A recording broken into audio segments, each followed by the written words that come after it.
should have remembered. Hello, and welcome to this week's edition of Partners in Crime. I'm Shawna. Right, and I'm Annie. And big events today because we have actually moved past our beloved Season 2 and are now talking about Season 3 episodes. And so this week, The Gift. So this episode's a little bit difficult to kind of explain, but so who is our murder victim in this episode? I don't remember what his name is, but he's the son of this couple. Yeah. And we see in the start they're having some marriage issues. Seems like the son is kind of like they both think each other is having an affair, and it's like weird. But it's mostly the mom. The mom is convinced that the dad's having an affair, and so there's a scene, and the son actually still lives at home, but he's an adult, he's a reporter. And so he's like, she's feeding on your fears, like, I'm gonna prove to you that you're wrong. So it's kind of all these sort of disjointed scenes. And then what happens to the son? He gets killed. These two guys find him in a trunk. Yeah. The reason they find is because his recorder is on, and they left the little screen in the car. So they're like, hey, there's a person on that screen. Look, the trunk's open. The trunk is open, by the way, which is weird. A little bit. Yeah. So they open it up, and there's their dead body. Yeah, and so it's actually found in Long Island City, kind of near 3 churches. So the reason that Major Case gets called in is because they find press credentials on the body. So initially they think it's some kind of story that he was pursuing. They talk to his boss. He's not helpful. That's for sure. They follow his boss, and it ends up at this woman's apartment, and her name is Octavia Ruiz. And who is she? She's a lawyer. Yeah. But she also is kind of in the art industry. She's trying to sell these pieces. Well, she's the lawyer for a large estate that has a lot of very, very valuable art. And what is her connection to the murder victim? I don't remember. So basically she's there to try to secure, I think it's a $2 million deal with the murder victim's dad. Because he owns a gallery and he's going to buy these pieces, but the transaction's been held up. So then Goren and Eames discover the reason the transaction's been held up is it's the wife that actually, she's very, very wealthy. The family owns a copper mine. So she was going to finance the transaction for her husband's gallery, but has these suspicions that her husband is having an affair with this Octavia Ruiz. So when they talk to the husband about it, he's like, oh, it's just one of my wife's paranoid fugues. And so it seems like she's had a lot of paranoia, she's had a lot of fears. So then they go, because remember the son lived at home still, so they go to the home, they talk to the mother. And what does Goren discover in the bedroom? There's a little nightlight. And so the mom explains that I guess he used to have nightmares or something, and he always wanted the light on. Yeah. So she keeps the light on, and that's when Goren figures out, oh, she already saw the body. She's the one who opened the trunk, so he wouldn't be all alone in the dark. Yeah, because when they find the body, Goren notices that the light of the trunk is, because there's a little light in the back. But he notices it's burnt out, but it looks like a brand new bulb. So it's kind of it must have been, trunk must have been open, because when you open the trunk, the light comes on, right?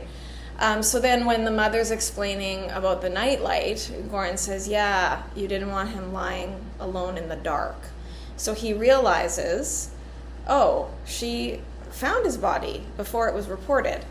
And this actually coincides with the phone records, because the mother was kind of frantically calling her son's phone over and over again, and then at 11:30 stopped. And Deacons is like, what? She's crazed with worry, and then all of a sudden stops calling. But it's because she knew. So now they have to try to figure out, how did she know he was dead? How did she know where he was? Why didn't she call 911? Why did she just leave him there with the trunk open? And so what's the answer? The answer, my friend, Just blowing in the wind. It's a weird episode because it really ties in with a lot of different religions and beliefs. Yeah. So the reason is because she had like this vision or whatever, or right? Mm-hmm. Well, that's what she says. She says she had a vision, but she also, the vision was that he was found under like just one church, but in reality it was 3 churches. So she got a call explaining. Yeah. Right? That's right. Yeah, and so they like analyze the knife. Like this man's throat was cut, and actually the knife, I guess, was left in the vehicle, and so they send it to the lab, and the knife actually has traces of animal blood. It's like chicken, sheep, goat blood, and so Goren recognizes this as being associated with the religion of Santeria. He also notices that like the body was kind of in the shadow of these 3 churches, like I mentioned. And so people who practice this, it's like a South American religion, Santeria. It's kind of like Catholicism mixed with kind of voodoo, I guess. And that is sort of considered a sacred place because it's a protected place because it's in the shadow of the 3 churches. So Goren's kind of like, okay, this is somehow connected to Santeria and the belief that, like, if they leave the body there, the Orishas, they're sort of the deities, I guess, would protect the murderers. So what does he do? He goes to a thrift store and finds a little necklace with a like crutch on it for St. Lazarus. Yeah, it's the St. Lazarus medal, I guess. And what does he do with it? Because like Deacons is like, oh, what are you gonna do with that? So for the suspects, he like shows them like, oh, he was protected. He had this like thing in his pocket. The murderer is really messed up, and they're like, oh no, we're dead. Like we're gonna go to hell or whatever they believe in, but bad. It's super effective because as soon as they see it, they're like, oh no. Because they're much more afraid of these Orishas than they are of the actual law, right? And going to jail. As you should be if you're a true believer, right? The afterlife is like a bigger deal than, the present. Prison. So they confess, but that leads to this con artist because Goren's like, okay, who orchestrated all this? It must be some sort of Santeria priest, like... because the one guy, he's not that freaked out by the St. Lazarus medal. He's like, no, like, I'm protected. And he's like, why does he think that? Yeah. So they find this man. His name is Julian Bello. He's a real con artist. Like, he has previously a real long con. Yeah. Real long con. He's been, like, arrested on fraud several times for just different scams. Like, he was, like, revival meetings, like...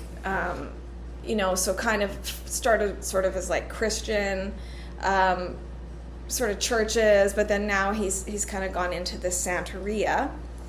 And so they're trying to figure out, okay, but what's the connection with this family? And so then they discover, because he mentions like, oh yeah, I was in a car accident. And so they discover that he actually drove people around, like rich people around. He was a driver. And that's actually the connection to the family. And it's not so much through Julian as it is Julian's partner, Sylvia. Mm-hmm. And so who's Sylvia? She thinks that she's clairvoyant. Yeah, and can see visions. And yeah, we actually see her having one of these visions before we meet them through Goren and Eames. Yeah. And yeah, it's... So I guess that's what she does, right? She makes... And then the other lady, what was her name? The mother? Yeah, the mom. Yeah, I don't remember her name, actually. Well, anyways, she's pretty much trying to give this gift off to the mom, too. Because she actually believes in it, but it's, like, a lot of money. Yeah, so the arrangement is, because this mother, she's very paranoid. She doesn't like the uncertainty of life. So she thinks, if I was psychic, I could sort of like have more control. Plus, she's got this underlying fear that people only care about her because of her money. So she's really interested in Sylvia kind of giving her the gift, which is basically the gift of, this sight or this clairvoyance. And so it turns out she's been paying Julian and Sylvia $20,000 a month as they're trying to sort of give her this gift. That's so much money!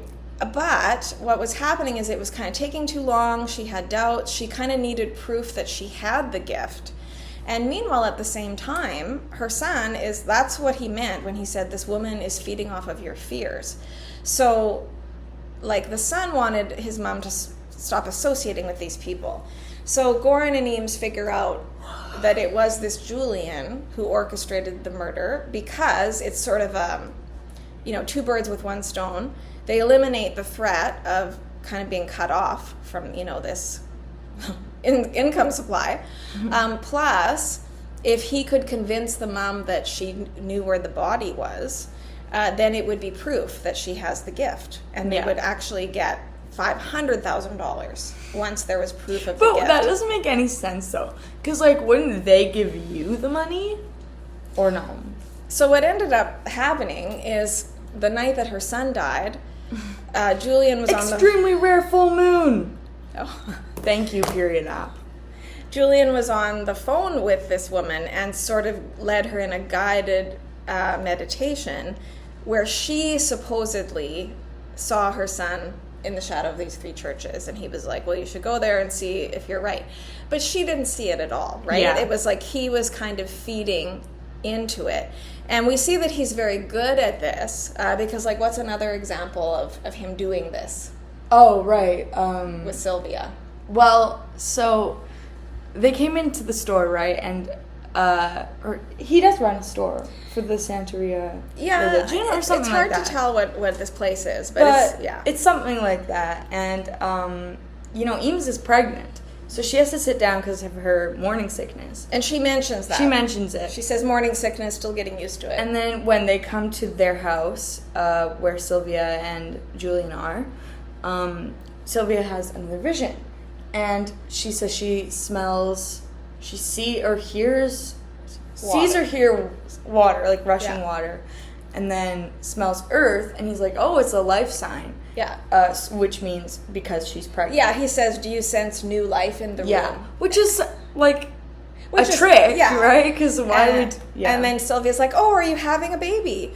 And so then Eames is like, well, that's a neat trick. Yeah. He knew I was pregnant. If I would have said, if she would have, said crab cakes. Crab cakes, crawling babies. Yeah, so that's a good Eames one-liner, by the way. He just manipulates the situation, right? So that you yeah, and then there's another example where she says she sees 2 people and, smells sulfur, and he's like, oh, that's a volcano. That's us in the South Seas. Yeah, it's you and me, and we're going to leave this place behind.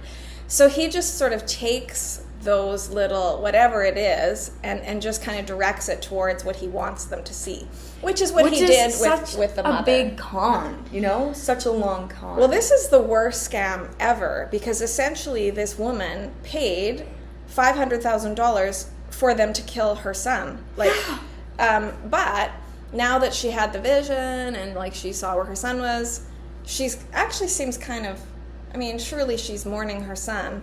But she seems happy. Kind of happy and satisfied, because now she knows she has this gift, and so she doesn't have to face all the uncertainty of life.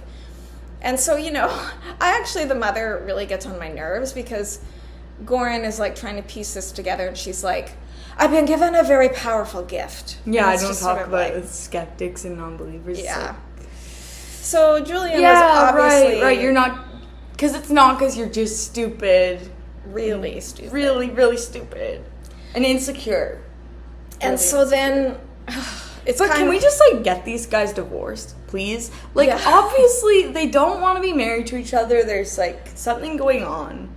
Well, I feel bad for the husband, because it turns out he wasn't cheating on his wife at all. He just wanted to make this art, deal work, because it would put his art gallery on the map. And then all he was trying to do was prove to his wife, look, I can make it on my own. I don't love you just because of your money. I love you for you. And it just backfired so terribly because of her paranoia. And then there's just this devastating scene where Goren is, gently walking the mother through it.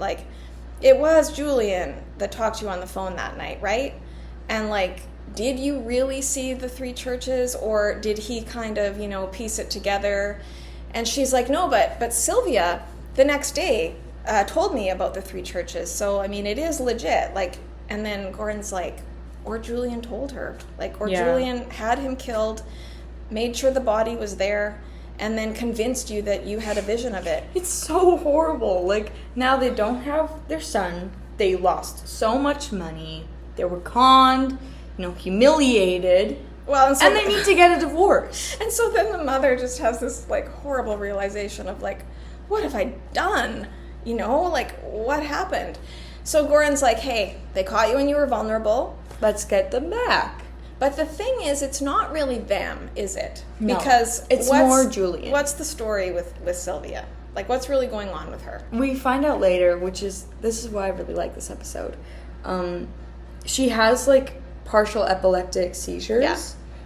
And so these visions aren't really visions, they're just seizures. And yeah, she does smell these things, she does see these things. But it's not a vision, it's just a seizure. She's just got something wrong with her brain. So Julian figures this out. He's known that for years. Like, I think he says 8 years. Yeah. But he plays along because he wants Sylvia to feel special, that she has this gift. So Sylvia is actually a real innocent in the story. Yeah. Like, she is a true believer, and she has no idea of what Julian's been doing in the background. She really believes that, like, she did give this woman the gift, and that, they're not really doing anything wrong. So now Goren has to sort of mastermind this way to catch them, to kind of their own con, which Goren and Eames love to do, right? Just like play people. So the deal was, like I said, once there was proof, she was supposed to pay them $500,000. So they set it up where the mother meets with Sylvia, gives her this check for $500,000, and then is like, you know what, Sylvia, it's just like you said, I've really developed my gift, I see things clearly like pictures, and I have to warn you, I had a vision of you and Julian in a room with gray stones, and there's a mirror, and there was a man with a broken neck, and he kept asking a question about 3 churches, and the answer was wrong, and the ground kind of like gave way, and you guys were falling through space. So Sylvia's like, whoa, like, thank you. So just pause. Goren wrote that. Goren and Eames wrote that. This is just like a script, clearly. Yeah. But it's very clever because, they're trying to think, well, how do we kind of trap Julian? And right? I think that Eames added the broken neck thing, because, I don't think Goren would do that. Well, okay, we'll explain what it all means, but you probably can kind of figure it out. It's not the Billie Eilish logo, so to speak. So Julian and Sylvia cash the check at the bank. They're about to go to the airport. They're going to make a clean getaway when Goren and Eames show up and arrest them. Yep. And here they are in the interrogation room, which is, if you know the show, a room. Well, Annie thinks it's blue. It's kind of blue. I feel like... But it's a room with gray stones. And who is the man with the broken neck? No other than Goren. His classic move, right, of tilting his neck. The Goren lean. The Goren lean. So they're in the interrogation room, and yeah, it happens just like she predicted, that he's asking a question about the 3 churches. He's tilting his neck, like, really extreme. Oh, he's just really, yeah, it's a good day for him. He gets to act it all out, and it's... So Sylvia is like, Julian, we have to tell the truth, because if we get the answer wrong, we'll be lost. We have to tell the truth. So then Eames kind of leads Sylvia away. Yeah. And so Goren's like, all right, what are you going to do? Like, if you lie to us, then, Sylvia's going to know that you don't really believe she has the gift. What are you going to do? And so then what does he tell them about his relationship with Sylvia? That he loves her, but she can't do anything by herself. Like, she just can't make it on her own. She can't. And, like, every time they notice a pattern, that every time they've been arrested for fraud and for these different scams, it's Julian that goes to jail, and Sylvia gets probation every time. And that's the way that Julian, he took the fall, because like Sylvia is actually innocent, really. So Julian's like, the last time I went to jail, like I found her like, under a bridge. Like she can't make it on her own. I need someone to take care of her. So then Carver, gives this proposition. You confess, you tell us everything you know.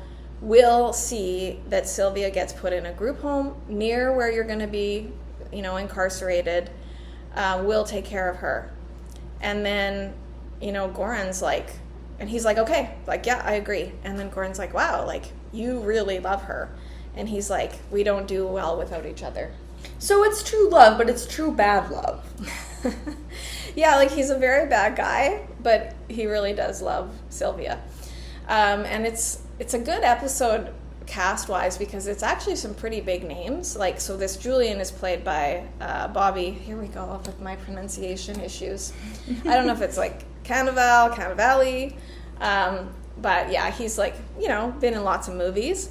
And then Sylvia is played by the great character actor Jane Addams, who I've always really liked her work. That's an easy name to say, Jane Addams. No pronunciation. Good job. Confusion there. Yeah. So good acting there. So that's kind of how it ends. Sylvia's a bit confused, like, because, he comes out and he's like, everything's good, I told the truth. And she's like, well, then why can't we just leave? I thought it would be fine. And he's like, it is going to be fine. Like, she's like, we're not supposed to fall. And he's like, it's okay. There's going to be someone to catch you this time. So they love each other. Just good and wholesome, I guess. But And what's the last line of the episode? I don't remember. Eames says, like, true love, probably his only redeeming quality. And then for some reason, Carver and Goren have this sort of exchange where they have to kind of, like, look at each other and, Yeah, like, does she have a point there? Yeah, this episode's a bit unique because there's more Carver-Goren bonding than we would normally see. Boo. And maybe Which brings us... Wait a minute. Wait a second. Is this an episode of... Annie gets mad about Eames' screen time? I think it is.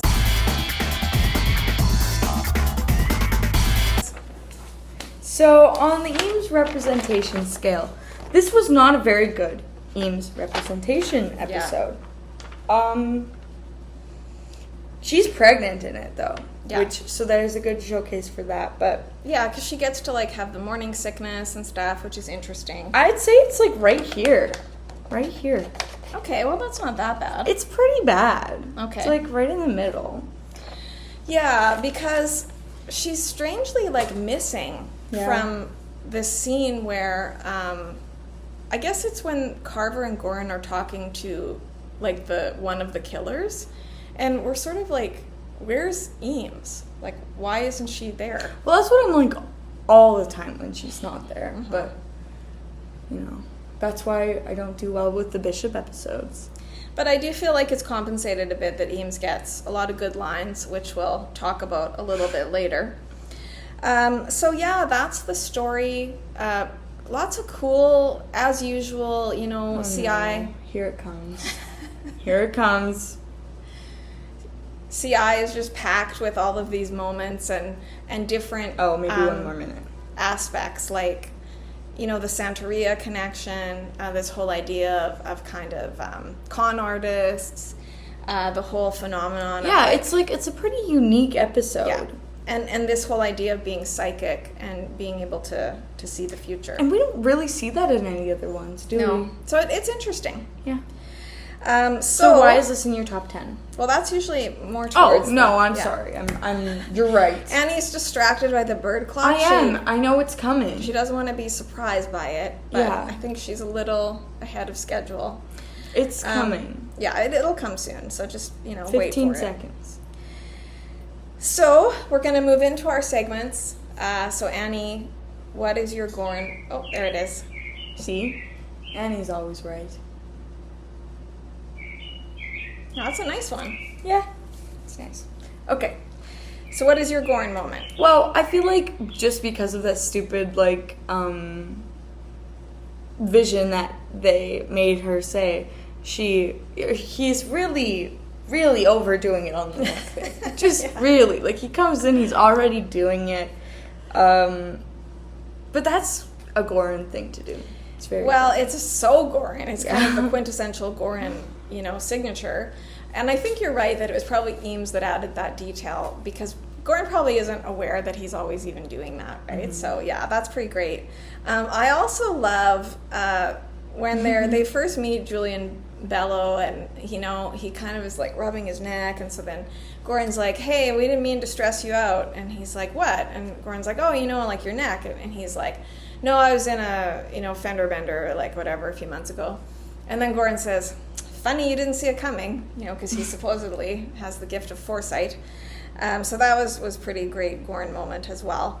But I also just appreciate, those little touches, like when Goren is like kneeling down and he's looking at the nightlight in the room, and just the way that he communicates to the audience, like he's figured something out, right? Like the way he says, you didn't want him lying alone in the dark, like, and just how we see. So even if you're a real dummard, you'll get it. Yeah, you can see that he's piecing it together. And I also like how gentle he is with this stupid woman. When she finally realizes she's stupid, but she's kind of, yeah. I mean, it's awful. It's awful.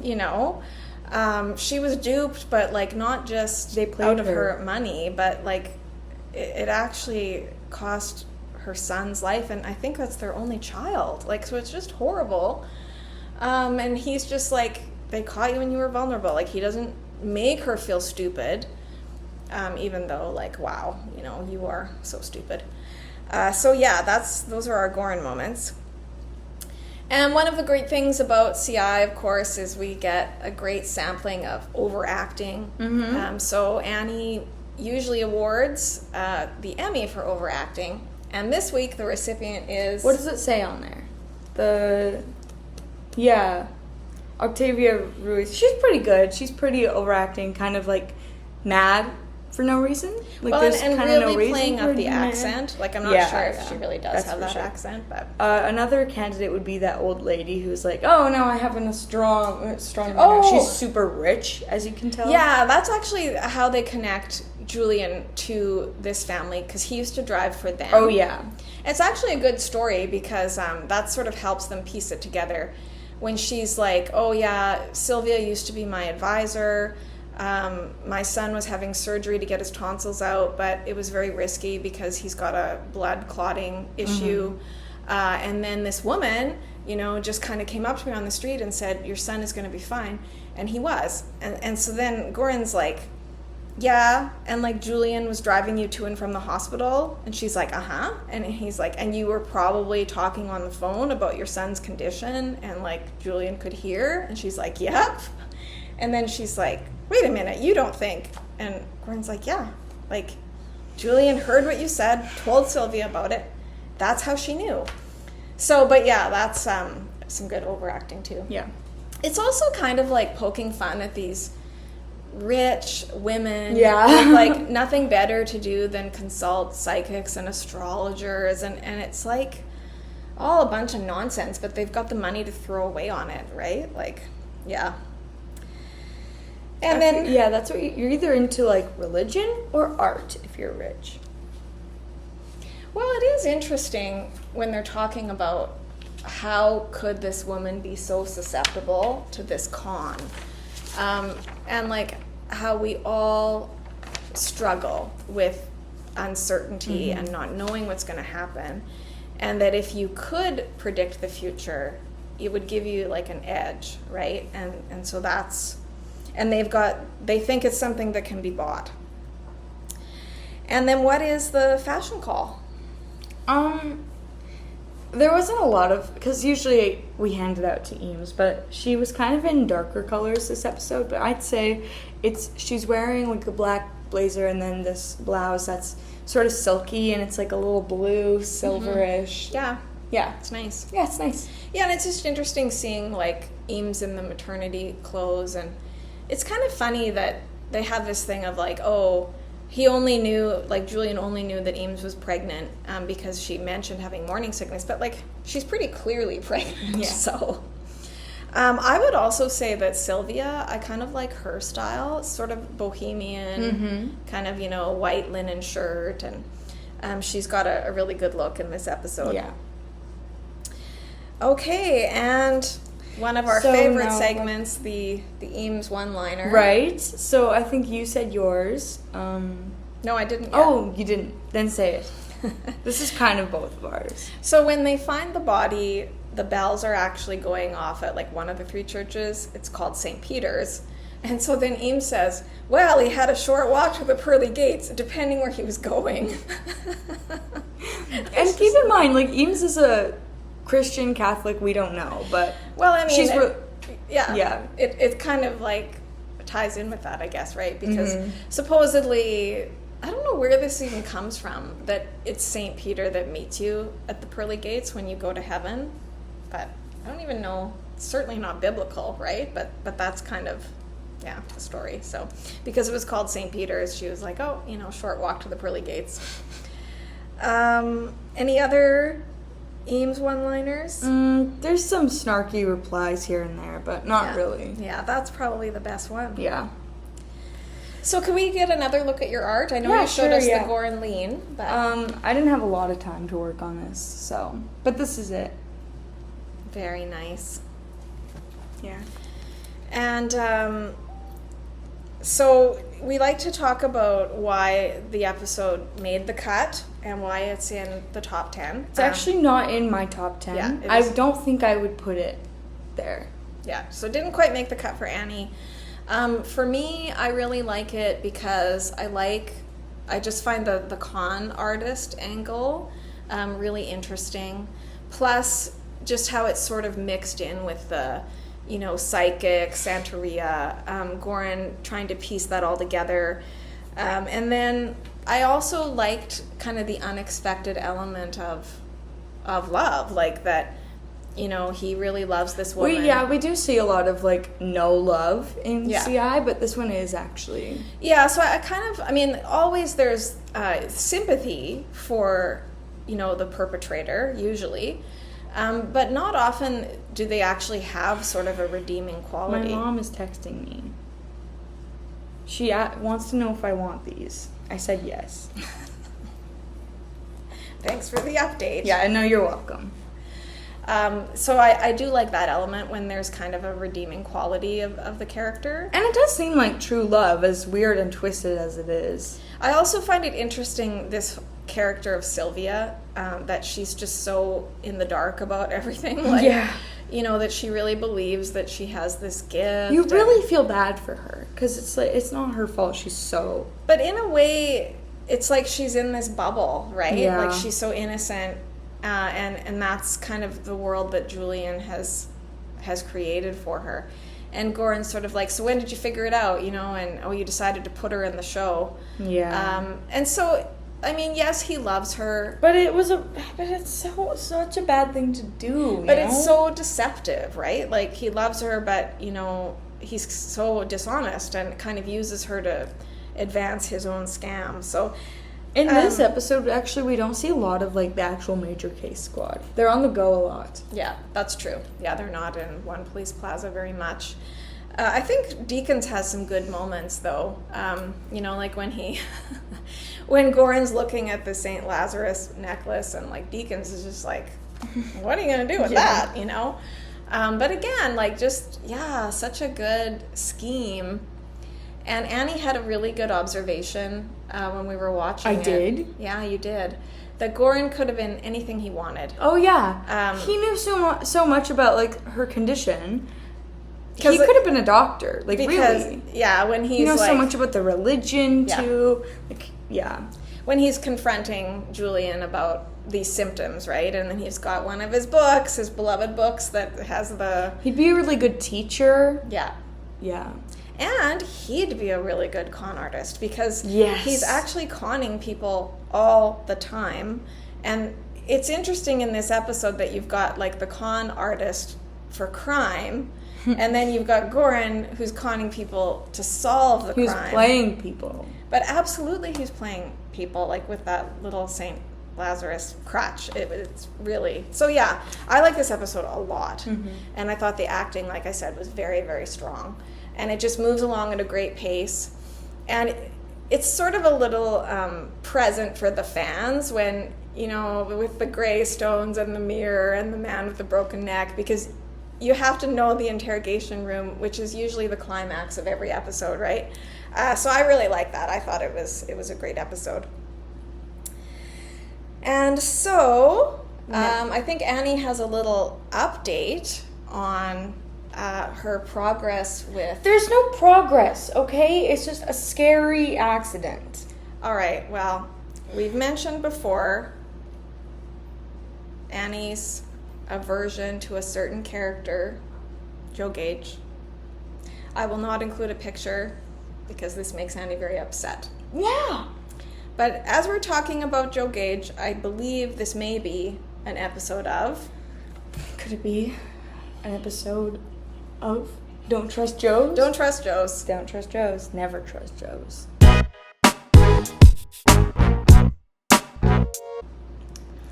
So, what do you have to tell us? It's so embarrassing. It's not really It is at all. So, like, I knew she was in Family Ties. I love Family Ties. Like, my wallpaper is usually Family Ties. But I thought she was just, like, a girlfriend or, like, a date for one of the episodes. Yeah, so just to clarify, we're talking about the actress Martha Plimpton, who plays Joe Gage, Annie's arch enemy. Yeah. And so what did you discover? She's literally in my favorite episode. Yeah. Because I didn't remember it. Like, I don't... Well, you should have remembered. I should have remembered. But I didn't remember what the character looked like. Yeah. She's in the episode with, like, the shoplifting, which is so good. Like, Mallory is so good in that episode. And So Mallory's working in a store, and then this character... What's her name in the show? Do you remember? no, I just called her Joe. Yeah. So she's shoplifting, and then, like, Mallory tries to befriend her, and... Yeah. Yeah, so it turns out... It's no other than Joe Cage. Yeah. Like, what? But I think this is good. How did this happen? Because I think it's good for Annie to, you know, face her fears. What do I look like to you?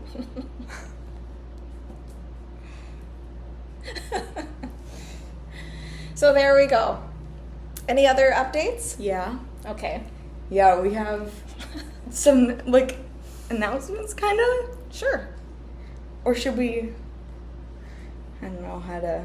How to segue into this. Yeah, but usually when I start watching something new, it's because of an actor I like from a different show. Yes, so it's always kind of this leapfrogging. Like, there was Lost, we had the Lost podcast, and then the first... Only because Michael Emerson was in Law and Order that we watched it. So what tends to happen is, like, we're watching the show... Oh my gosh, what just happened? It's all right. Oh, it's okay. It just went far too fast. So we're watching the show that, you know, Annie's obsessed with, and then we kind of are, like, running out of episodes. We're rewatching them. So then we're like, okay, well, what else should we watch? And so that's how it started with CI. I said, do you want to watch the episode with Michael Emerson? And sometimes Shawna gets just lucky, and I just say yeah. Yeah, it's not really, usually. Usually, it's really unlikely. Annie says no a sometimes lot. it happens. So the other night, you know, we watched our episode of Criminal Intent. It's still pretty early. We're trying to figure out what to watch. Like, should we really watch another episode? Like, which one? So then I say, okay, like, here's your options. We could watch Lord of the Rings, you know, because we haven't watched it for a while. We could watch an episode of Columbo, because I'm trying to get Annie into Columbo. That's not going to happen. I've had no success so far. And then I said, or we could watch the first episode of Stranger Things. And to my shock, Annie said yes. And why did you say yes? 'Cause Cookie Kaspari is in it. Could it be? Could it be the one, the only Cookie Kaspari? Yes, who, as we've mentioned several times, plays Karen Wheeler on Stranger Things. And so what happened? I love it. It's like it's like my favorite show or something. Yeah, so, but this brings us to a new segment Called Unusual Events. That's what my, Pinterest board for Stranger Things is called, Unusual Events. Mhm. So that's why it's called Unusual Events, our new segment. So we're watching the first episode of Stranger Things, Oh, right. and something Something strange happened. very unusual. So tell us what it was. So it's my favorite character, Joyce, my wallpaper. Played by the great Winona Ryder. And she is kind of going crazy with these lights, they're flickering and stuff because Will is trying to talk to her. Through the lights. So there's all kinds of electrical there's because episodes the lights are going on. flickering. And then the power actually cuts out during in the middle, Right at that moment. Right at that moment. And it was weird. It was weird. strange. It was strange, and it was the first time watching it, which was weird, and I think that's why. And we now. look out my Nicole Wallace style apartment, windows, and it's just a blackout everywhere. And so Will was trying to talk to us. Yeah. Speaking of which, I don't know what happened today, but I look like I have a bowl cut. There's something happening with my bangs right now, and I don't like it. So in tribute to Will, Annie is sporting a bit of a bowl cut. This is the problem. If it would go out like that, it would be fine. But well, we can't all have the great Karen Wheeler hair. We can't. Of season 2, but yeah. And so that's kind of our new news. Yeah. But I think we're just about out of time. Oh. Anything else to share? Should we do the new segment with my purse? What's in Annie's purse? We've been meaning to do this for a while. Because it's a thing that I do just to annoy Shawna, because she's like, why? Why do you have that stuff in here? Because I always find, my purse is too heavy. So first we got my keychain, Tommy. And then Wanda Maximoff. This ticket to Fireside Singers. It's from Christmas. A Polaroid of a random old woman. Our little friendship birds. Yeah. Tales from Sonic. Big Sonic fan? No. Not at all. Found this at the bottom of a lake. It's a little bit of a bone. It's very heavy. It would totally weigh down her purse so much. Macintosh horse.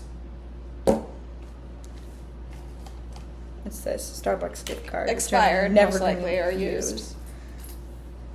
Some crystals that I found on the floor. This 3D printed thing with no use.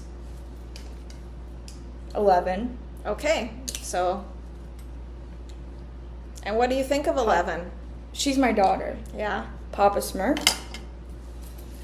And a ring.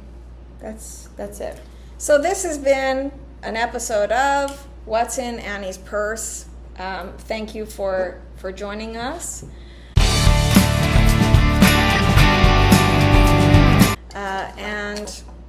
Kind of a lot to throw at our audience this week. Well, we gotta keep it interesting. We got to keep it interesting. And, it's just also interesting to compare all these shows and sort of what they have in common. And, we could even do, an episode about that one of these days of, what do we like about these shows? And, kind of what's the appeal of them? Do you want to show your art of the crazy mom? Sure. Yeah, sure. Just as an example.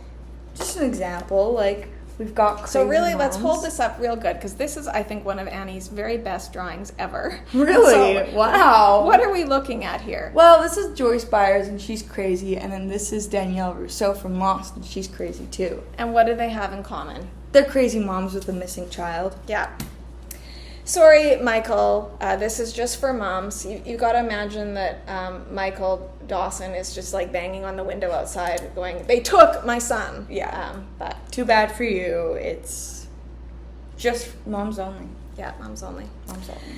So. And so lots of connections. Thanks for joining us. We'll be back next week. And on that note, with, I think, probably another season 3 episode. We still have a couple. Possibly pas de deux, I think. So. Yeah. So until next week, see you later. Adios.